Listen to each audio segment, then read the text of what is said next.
O reino do abismo eterno, o inferno.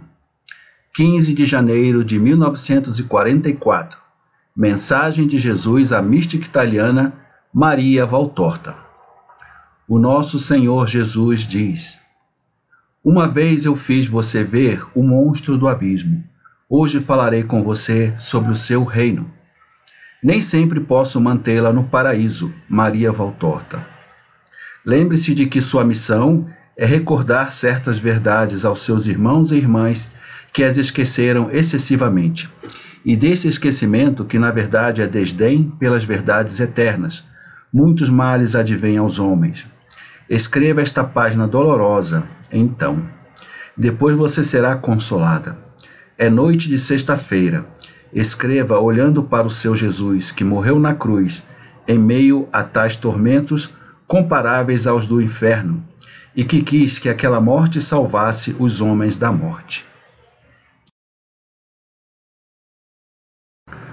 Os homens desta época não acreditam mais na existência do inferno. Inventaram uma vida após a morte de acordo com o seu gosto, de forma a ser menos aterrorizante para a sua consciência, merecedora de grande castigo. Discípulos mais ou menos fiéis do espírito do mal sabem que a sua consciência se afastaria de certos delitos se realmente acreditasse no inferno, tal como a fé ensina que é. Sabem que a sua consciência, depois de cometer o delito, voltaria sobre si mesma e encontraria o arrependimento no remorso, e, com o arrependimento, o caminho para voltar para mim.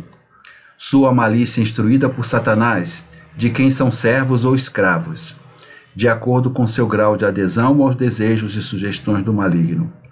Não quer esses atos de afastamento e retrocesso sobre si mesmos.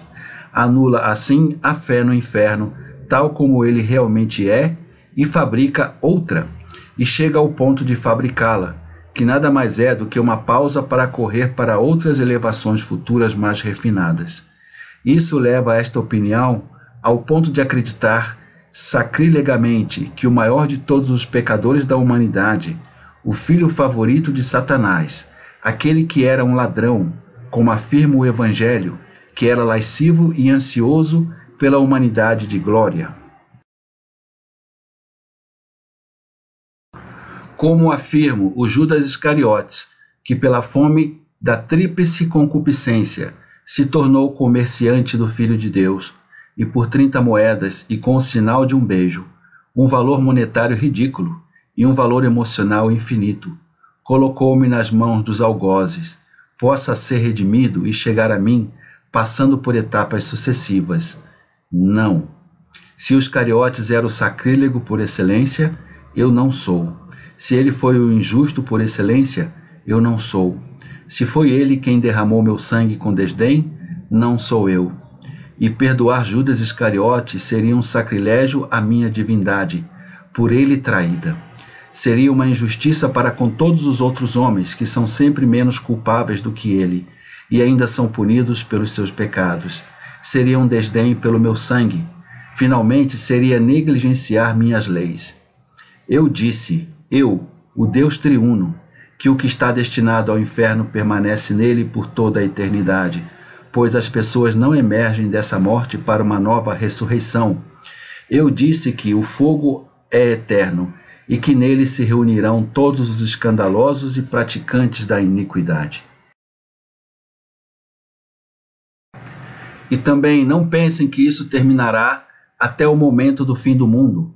Não, porque pelo contrário, depois da tremenda revisão e separação, aquela morada de choro e tormento se tornará ainda mais atroz, pois o que ainda é concedido aos seus hóspedes, que estão no inferno para sua diversão, em poder prejudicar os vivos e ver novos condenados despencando no abismo, não existirá mais, e a porta do reino iníquo de Satanás será fechada com rebites, trancada por meus anjos, para sempre, para sempre, para sempre, uma eternidade cujo número de anos não tem número, e comparado ao qual os grãos de areia de todos os oceanos da terra se tornassem anos, seriam menos de um dia dessa minha imensurável eternidade, feita de luz e glória no alto para os bem-aventurados, feita de trevas e horror nas profundezas para os malditos.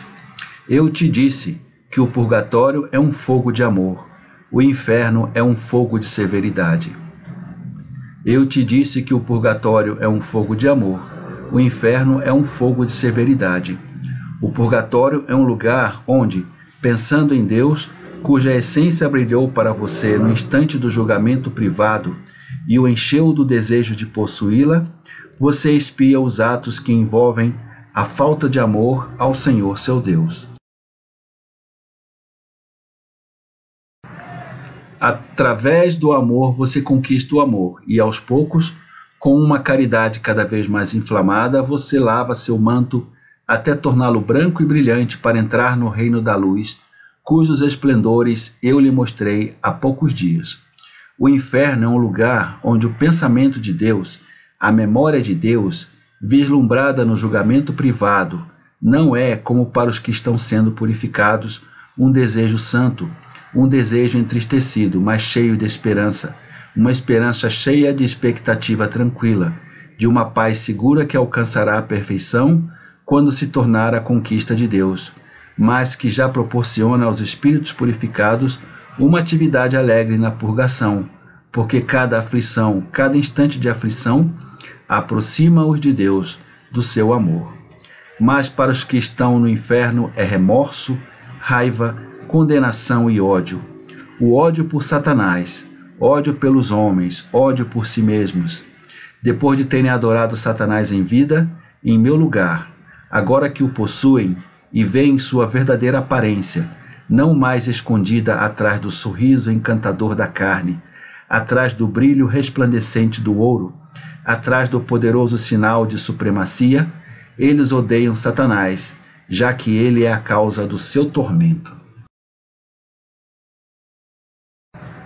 Depois deles, esquecendo-se da sua dignidade de filhos de Deus, terem adorado os homens a ponto de se tornarem assassinos, ladrões, vigaristas e comerciantes de imundícies por causa deles, agora que reencontram seus patrões, por quem mataram, roubaram, enganaram e venderam sua honra e a honra de tantas criaturas infelizes, fracas e indefesas, tornando-as instrumentos para o vício, com o qual as feras estão familiarizadas, para a luxúria, o atributo do homem envenenado por Satanás, agora eles os odeiam, pois eles são a causa do seu tormento, depois de terem adorado a si mesmos, dando todas as satisfações à carne, ao sangue e aos 7 apetites de sua carne e do seu sangue, pisoteando a lei de Deus e a lei da moralidade.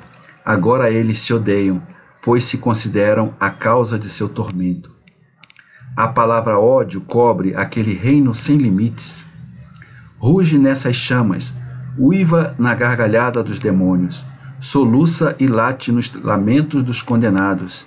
Ele toca e toca e toca, como um eterno sino martelando. Soa como uma eterna corneta de morte. Preenche consigo mesmo os recessos daquela prisão. É em si um tormento porque, com cada um dos seus sons, renova a memória do amor perdido para sempre, o remorso por tê-lo querido perdê-lo e a raiva por nunca mais poder vê-lo. A alma morta no meio daquelas chamas, como os corpos jogados nas piras ou na fornalha crematória, contorce-se e grita, como se animada novamente pelo movimento vivo, e desperta para compreender o seu erro, e morre e renasce a cada instante, com sofrimentos atrozes, pois o remorso o mata numa maldição, e o matar o traz de volta à vida para um novo tormento. Todo o crime de ter traído a Deus no tempo permanece diante da alma na eternidade. Todo o erro de ter recusado Deus no tempo permanece presente para ele para sempre, para seu tormento. No fogo, as chamas simulam os espectros daquilo que adoraram em vida. As paixões são pintadas com pinceladas ardentes, com a aparência mais atraente, e gritam sua lembrança. Você queria o fogo das paixões? Agora receba o fogo incendiado por Deus, cujo fogo sagrado você ridicularizou. Eu te disse que o purgatório é um fogo de amor, o inferno é um fogo de severidade. O fogo responde ao fogo. No paraíso é o fogo do amor perfeito. No purgatório é o fogo do amor purificador. No inferno é o fogo do amor ofendido. Visto que os eleitos amaram até a perfeição, o amor dá-se-lhes na sua perfeição. Já que aqueles que são expurgados são amados de forma morna, o amor se torna uma chama para levá-los à perfeição. Visto que os amaldiçoados queimaram com todos os fogos, exceto com o fogo de Deus, o fogo da ira de Deus os queima eternamente.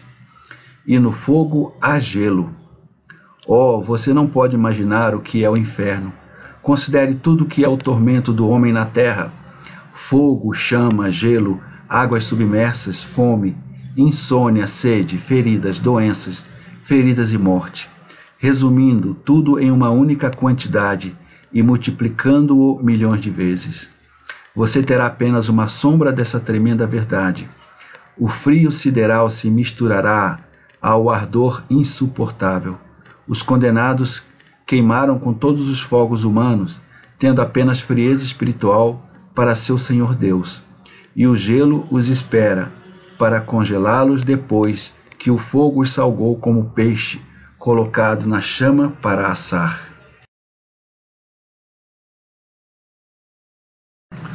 Um tormento no tormento é esta passagem do ardor que se dissolve ao frio que se condensa.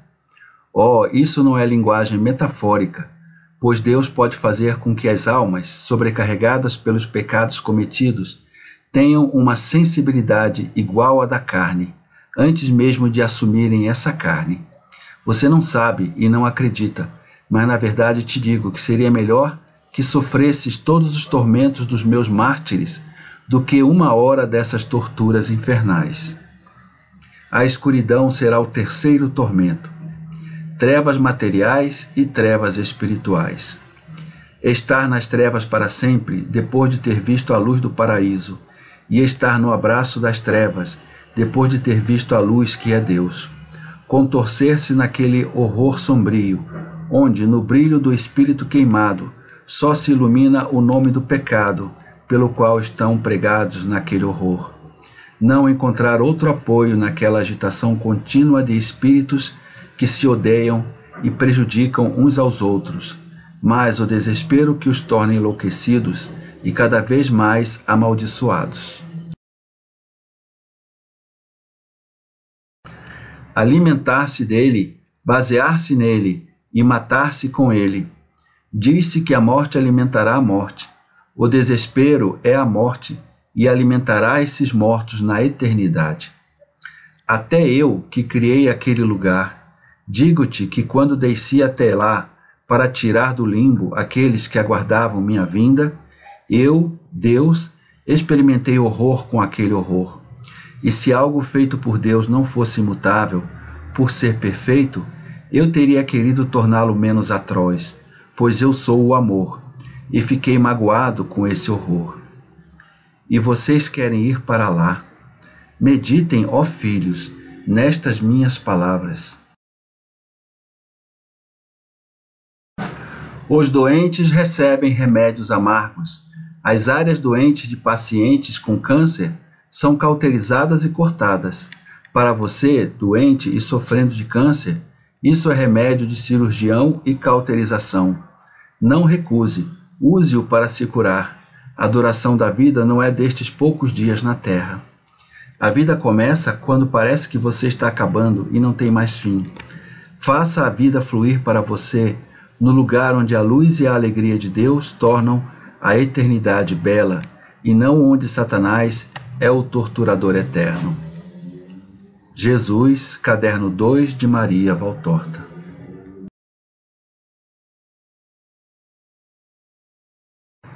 Inscreva-se no canal, ative as notificações, dê o seu like, comente e compartilhe.